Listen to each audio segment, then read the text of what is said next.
Welcome to the first of 5 individual honest reviews for Black Mirror's Season 6 episodes. Just some spoiler-free cliff notes of my thoughts on the episode. It was a really strong start to what has been a highly anticipated season after a relatively weak showing in Season 5. I've always found that Black Mirror provides the best representation of realities where technology that we have in some minor form in the real world is exaggerated to the point where it creates a genuine fear as a viewer about what the future could look like if any of this technology gets out of control or continues to advance at an alarming rate. Joan Is Awful delves into the endless possibilities of artificial intelligence in content creation, combined with data harvesting that we've all experienced on some level at this point. I highly recommend that you go and watch this episode if you haven't already before returning to this review for my thoughts and opinions on key plot details. As always, this is your spoiler warning, and don't forget to subscribe to our new YouTube channel, The Horror Exchange. Let's get into it. Joan Is Awful centres around a very normal woman in her 30s called Joan. Annie Murphy. Played by Joan.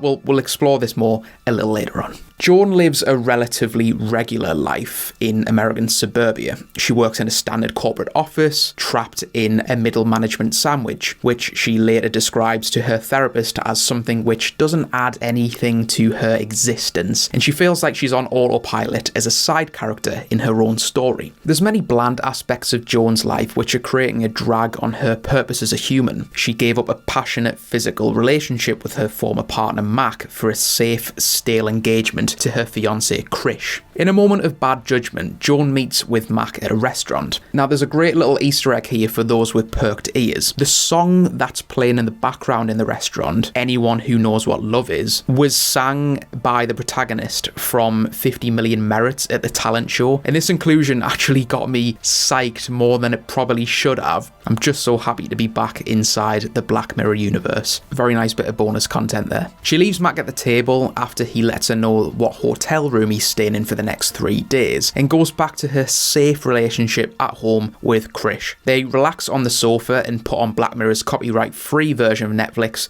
Streamberry, which has a show in it called Joan Is Awful. Joan, Krish, and all of her work colleagues very quickly realise that the show is a like-for-like image of Joan's daily life, played by none other than Salma Hayek, albeit it's dramatised and exaggerated in more scenes, but it's scarily similar. The episode has some really funny moments sprinkled in amongst the chaos as well. Joan's gay assistant, for example, is on the couch with his partner watching the show and comments on how gay the actor is that's playing him. Similarly, his partner asks him why he's consoling Joan. It's as if what they're watching is reality TV that's live and not a reenactment. And these sort of one-liners, I think, just gave a breath of fresh air to the episode. We've seen similar themes in previous Black Mirror narratives where it's very serious and dark, but this one had just the right amount of humour to let you breathe within all of the technological chaos. The Streamberry show reveals to Krish that Mac has been texting Joan with inappropriate messages, and he ends up leaving, which shows how each character has adopted the characters in the show as their own reality and completely factual. Well, see you later, Krish. What was also alarming was the fact that Joan and Krish have an argument outside as he's getting in the car waiting to leave. But by the time that Joan comes back inside the house, it's already been reenacted on the screen. Weird. Joan goes into work the next day and is sacked for breaching a non-disclosure agreement because she spoke about sensitive topics which were then broadcasted on Streamberry. But there's a really interesting camera technique used as Joan's being escorted from the building with her things. There's a slight blur on the left-hand side of the screen, which I think perfectly encapsulates this feeling of being watched on a show. Very, very nice. We then come to the first twist of the episode, when an enraged Joan speaks with her lawyer about her rights in the situation, which she signed away when accepting the terms and conditions that popped up when she was signing up to Streamberry. Does that sound familiar? But it's revealed that Salma Hayek isn't actually playing Joan. The show uses CGI and deepfakes combined with the microphone on your smartphone to gain insight into your life, a little bit like targeted advertising. Streamberry are using Selma's image rights, which are plastered on a CGI body. This is my first sit back in the moment chair. Black Mirror.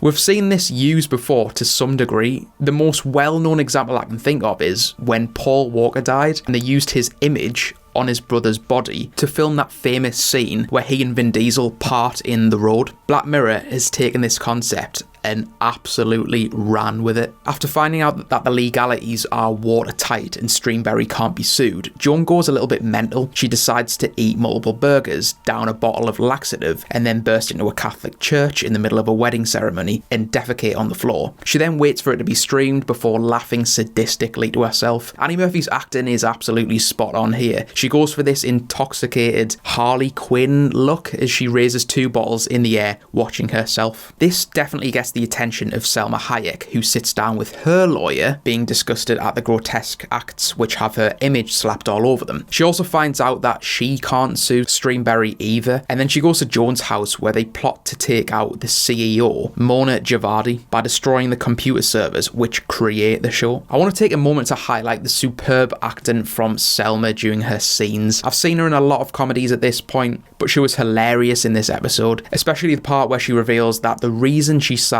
her image rights over to Streamberry were because they promised to close the gender pay gap, but she knows that George Clooney, who signed his image rights over to be put on top of Thomas the Tank Engine, earns 10 times what she does. Like the boss she is, Selma finesses her way past security at Streamberry headquarters and lets Joan in through the back exit. They make their way to Javadi's office where she's being interviewed, and this is where we receive more insight into what the computer server can actually do. It's called a quantum computer, which is an infinite content creator, which is capable of willing entire multiverses into existence, fully shoot, and then edit those programs in a matter of minutes, which would normally take multiple months by humans. Javadi reveals that to trial the technology, they were looking for a totally average human and wanted to focus on the negative aspects of the human psyche, hence the title, Joan Is Awful, because it drives engagement. I mean, as a content creator myself, this certainly hit home. Our entire channel is based on negative media that gives you nightmares. So Selma and Joan navigate their way to the server room, hosting the quantum computer, which is manned by none other than Michael Cera, who again plays himself. So this is the biggest and final twist of the episode, so strap yourselves in. Michael Cera reveals that Joan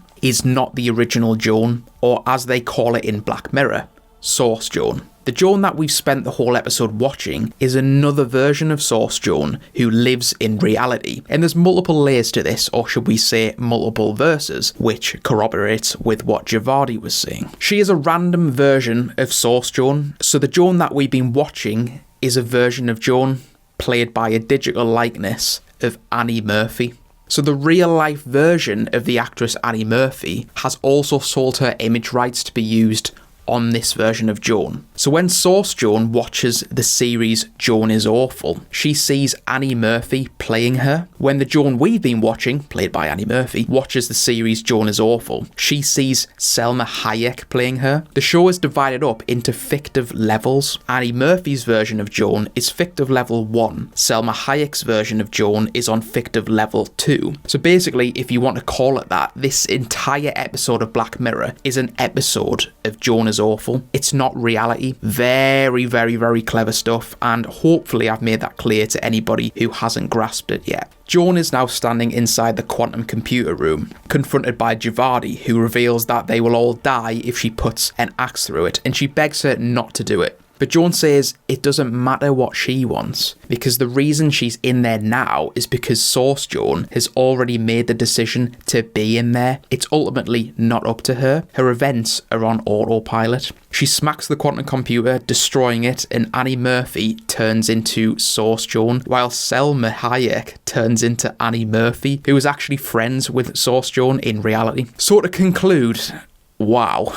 Black Mirror is the only show for me that takes far-fetched, real-world technological issues and presents them in a way where you think this could actually happen. With the ridiculously fast rise of AI in the last few years, I feel scared, man. I thoroughly enjoyed this episode and I hope that you did as well. But as always, let me know down in the comments what you thought of Joan Is Awful. And please stay tuned for episode 2's honest review, which I'll pass over to Connor. Don't forget to subscribe to The Horror Exchange. I've been your host, Hugh from Unleash the Ghouls, and I'll see you in the next one.